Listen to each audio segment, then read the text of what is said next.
Welcome to Priya vlogs. ఎలా ఉన్నారు అందరూ? ఈరోజు మన వీడియోలో ఎంతో రుచిగా ఉండే పర్ఫెక్ట్ మజ్జిగ పులుసు చేసేద్దాం రండి. ఈ మజ్జిగ పులుసు చేయడం చాలా సింపుల్, కానీ రుచి మాత్రం అమోఘం అని చెప్పాలి. అనుకోకుండా ఫంక్షన్స్ వచ్చి మిగిలినప్పుడైనా, లేదు పాలు ఎక్కువగా ఉండి పెరుగు తోడు పెట్టినప్పుడైనా నేను ఇలా మజ్జిగ పులుసో లేదంటే దద్దోజనం తాలింపో పెరుగు వడల్లాగో చేస్తాను. మరి మీరేం చేస్తారు? మర్చిపోకుండా కామెంట్ చేయండి. మన మజ్జిగ పులుసు విషయానికొస్తే నేను ముందుగా ఒక్క పచ్చిమిర్చి అండ్ చిన్న అల్లం ముక్క జీలకర్ర వేసి కచ్చపచ్చాగా దంచి పెట్టుకున్నాను. అలాగే మజ్జిగలోకి పెరుగుని మెత్తగా మెదుపుకొని తగినంత ఉప్పు వాటర్ యాడ్ చేసి పక్కన పెట్టుకున్నాను.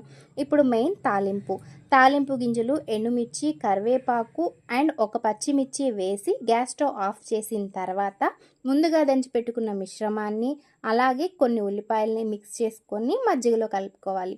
ఇప్పుడు మిగిలిన సగం ఆనియన్ ముక్కల్ని మజ్జిగ పులుసులో వేసి కలుపుకోవాలి. అంతేనండి, సూపర్ టేస్టీ పర్ఫెక్ట్ మజ్జిగ పులుసు.